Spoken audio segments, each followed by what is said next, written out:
Hi, it's Sean with RecPro.com. Today, we're very fortunate to be here with Curtis Coleman, the founder of RVillage.com. Thanks for sitting down with us for a few minutes. My pleasure. Recently, we had the opportunity to interview Curtis at his first RV rally that you had at the Elkhart Campgrounds. Yep. How did that turn out? Wonderfully. We were told that it was a home run for a first rally, which made me feel pretty good. We had a short window. We didn't give people a lot of time, which some people were upset about, but we wanted to see what the interest was. So gave them about a 3-month window, and we pretty much sold park out and had just an amazing time. Yeah, it was great. That's good. And your attendance was, I think, as far as RVers themselves, you had almost 1,000 people there. Was that Yeah, correct? there were almost 300 coaches, and then we had people coming in during the day, and it was great. We had seminars and exhibitors, and most importantly, at night we had big fire. We had big fire sculptures and an environment where people could connect with each other, which is really what we're all about, is RVers connecting with each other. Now, when did RVillage.com come online? We launched it in March of 2013, or 2014, excuse me. And it was launched in a beta version, but we did beta live to the world. We kind of took a big risk, and we were in beta for about a year and took it out at a beta in March of 2015. And then we've been live and iterating on the platform every day, every week. We were constantly changing things, fixing bugs, adding new features, and that sort of thing ever since. And that risk paid off, though, because you're seeing now, I can't remember, what was the number of organic clicks you're seeing per month? Well, it's not just organic clicks. The measure of our engagement is how many notifications are going out. Yes. Somebody commented on your post. You wouldn't get that notification if you didn't post. Right. So we're sending out right now currently between 1.5 and 1.7 million of those notifications per month. And people are opening them up. We've got about a 40-something% open rate, which means they're engaged with the engagement that they're creating. And it's pretty exciting, and that's with about 96,000 users on the site, active users. Do you have kind of a 5-year vision of what's going to be happening with our village? Anything new come down the pike, or we're just going to be growing this and taking it as it comes? Yeah, I mean, there's always something new that's happening. I think the most important thing that's happening for us is RV parks and the things that RVers need, like parks, supplies, repair, that sort of thing.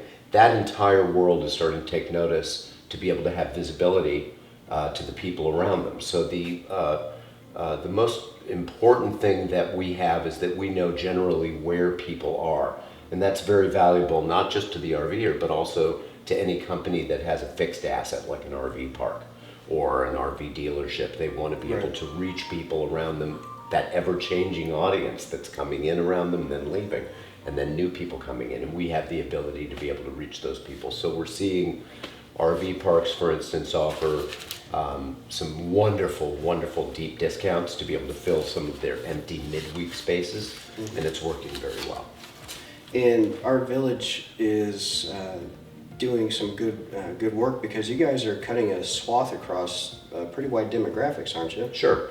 So what our village is, some people may not know, is that it's a social network for RVers that allows RVers to be able to connect with each other as they travel. So the idea is everybody's on wheels, everybody has smartphones, and so it's a location aware. So you get into an area, you set your location, and then you can see other RVers that are around you because they've done the same. So it gives people the ability to be able to meet people based on interest, age, their location, maybe they're the member of the same club, whether it's Escapees or FMCA, that sort of thing.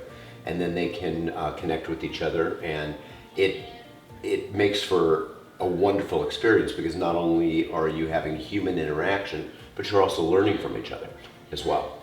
And I forgot the question because I got on my tangent. No, it was just about the wide swath that you cut across the demographics. Sure. It's so not just like, hey, we're pigeonholed right here.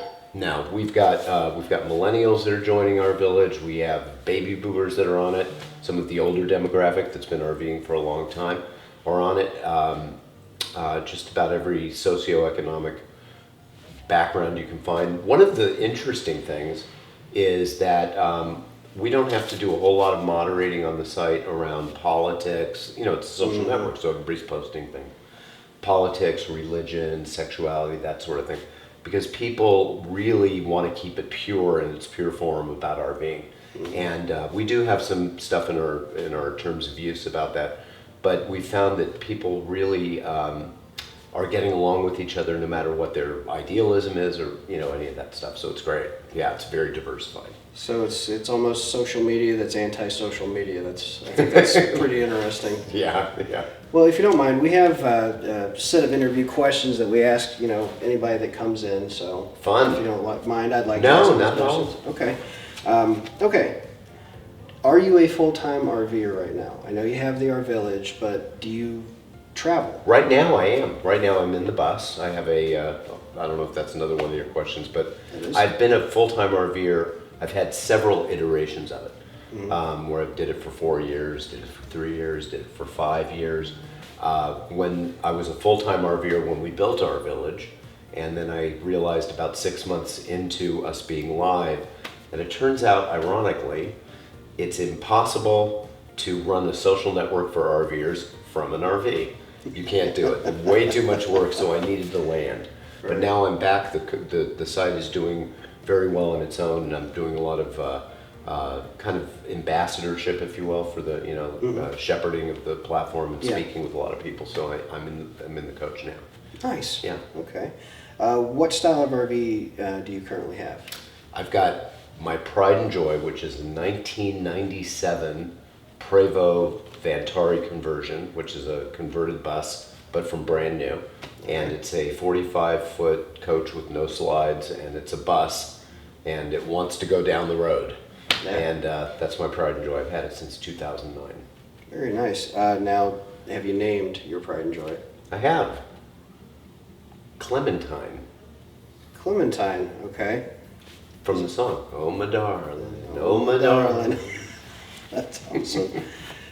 You've answered quite a few of the questions just right now, but here's do you have a favorite destination? Wow, that's a great question. I do, and it's probably not what you would expect. I would say my most memorable favorite moment RVing, and I've been doing this since 1992, is a rest area in Ohio. I couldn't even tell you where it was, but what happened is I landed there after I left a campground. I had all my tanks empty and a full tank of water and just gone grocery shopping, and I stopped to take my dog for a walk. I walked the dog and got back in the coach, and then I was going to drive somewhere, and I thought, why am I in such a hurry? And I decided to stay there and had the satellite and had internet and just made some dinner, watched some TV, spent the night in the rest area, woke up the next morning, got in the driver's seat at 6:30 and thought, why am I in such a hurry?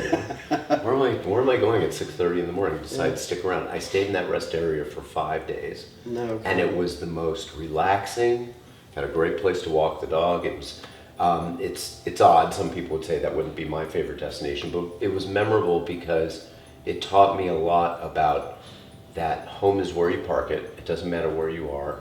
And there's a wonderful freedom of just being where you are and being happy where that is, even if it's in a rest area someplace in Ohio. That's a great quote. Home is where you park it. I didn't make it up, but... you used it well. Thanks. Okay, last question, and I think this is one of the most important ones, especially from folks such as yourself that are kind of dynamic individuals in the RV industry. What is your best piece of advice for either people that are currently living the RV lifestyle or they're getting ready to get into it? Wow, for me, that's two different questions. People that are currently in the RV lifestyle. My personal piece of advice is, without sounding too woo-woo, take the Zen approach, right? Dinner's at 6, unless it's not. We're going to be leaving the campground on Tuesday at 11, unless we don't, right? And that kind of approach of, again, you have your home on your back, and to just you can have your list and books of destinations and places you want to go, but less of an itinerary. And what I found is when I kind of naturally fell into that routine, I was infinitely more relaxed, happier, able to take things in stride. For the new RVer, I would say be prepared for some of the things that you don't want to have happen. I think a lot of people discount the idea that RVs need to be repaired. It happens. It happens all the time. And if you talk to people that are current RVers, you spend 10-15% of your time in a mechanic's garage. It doesn't mean that the repairs are expensive necessarily, but they do happen. And it's not a tragedy of, oh gosh, we just fixed this and now this broke. That's what RVing is about. You're a rolling earthquake. Things are gonna, and you're also dealing with small components, small water pumps, things like that, and things do break. So. Okay. And you did... And enjoy it. That's the other thing. Yeah. You did have a quote for us, and I think it definitely bears repeating about something being more refreshing than a cup of coffee. Human interaction is not more refreshing, it's more stimulating. Than a good cup of coffee. The reason that we built RVillage as a social platform for RVers was so that RVers could connect with each other. And what a lot of RVers have found is, especially prior to our launch, is how do you meet people when you're in places for short periods of time, right? You'll go to New Orleans and you'll have a great time there. You'll have a beignet and you'll go on Bourbon Street and listen to some good music. Maybe get a muffaletta sandwich at Central Market. Right. And then you leave. You're there for a few days, and then you go to Charleston, and then you go to Savannah, and then you do the Outer Banks, and before you know it, you've been on the road for 3 months, and you haven't met anyone. And what you end up missing is that human interaction where you can tell your stories. And if you talk to most RVers at the end of a year or the end of 6 months or a 3-month trip, it wasn't only about the places that they went, it was mostly about the people that they met along the way. They'll tell those stories. Oh, and that couple that we met and we had dinner with them, and maybe we traveled together for a couple of weeks. And so the platform enables people to be able to do that as they're traveling easily without having to work terribly hard. I mean, you go to an RV park and you'll maybe meet somebody in the laundry room or walking your dog at 7 o'clock at night. A lot of people will walk their dog just in the hopes that they might run into somebody. And most of the time you end up meeting people you didn't really want to know in the first place. So this gives you an opportunity to kind of see who's around you and see what their interests are and make those good connections. Well, that's fantastic. And I think what you guys are doing is fantastic for the RV industry. And I think it's connecting people on a much better level than what we're seeing with social media as it exists. So, well, one of the things that's really helped in our success is we believe very strongly in the Facebook, Google business model, a free platform with no barrier for entry. People look at Google. A lot of people will take it for granted, but what they did was really truly amazing. They said you shouldn't have to pay for information. You should be able to go and search and get any information that you want. Craigslist, same thing. You shouldn't have to pay to see if there's a bicycle for sale. And that information should be readily available for you. And we believe the same as far as human interaction. RVers should not have to pay for the pleasure of being able to meet other RVers. And that's why we built the platform and why it's a free platform for everybody to use. Well, that's fantastic. Well, thank you very much for sitting down with us for our video blog interviews. My pleasure. And hopefully you'll roll back through here at some other time, and we'll sit down again and chew the fat. Yeah, it's been a pleasure. Thank you, sir. You bet, my pleasure. All right, join us again next time for our video blogs, video interviews. Subscribe below, and we'll see you next time.